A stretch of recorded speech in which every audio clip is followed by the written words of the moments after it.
Certainly there can always be a misunderstanding between a chiropractor and his or her patient,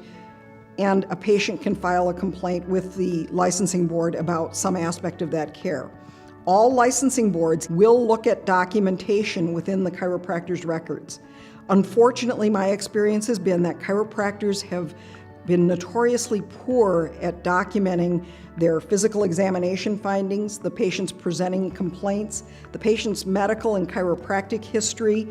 any diagnostic testing that was done, and then documenting the treatment plan, course of action, and any follow-up that they have with the patient to see how the patient is responding to therapies that have been provided.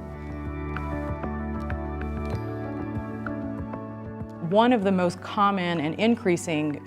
board complaints that I'm seeing is record keeping. That being allegations that the record keeping is not adequate, or that the information that is there doesn't support the billing.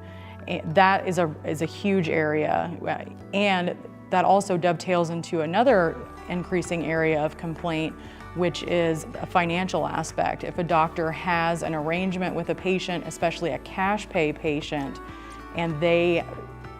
become dissatisfied, or the patient no longer thinks that the fee is fair, they will often make a complaint to the licensing board because it might not necessarily rise to a level of malpractice, but they feel that there's a financial exploitation. The other one that I would say that I'm seeing as well is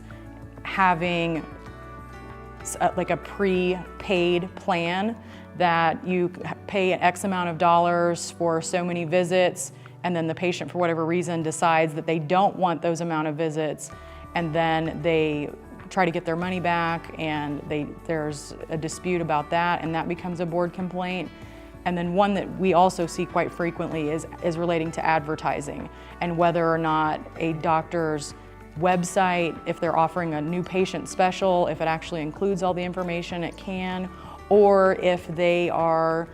calling themselves a specialist or other terms of art that maybe their state licensing board doesn't allow. So I would highly recommend that doctors be familiar with their state provisions on documentation, record keeping, billing, and also your advertising.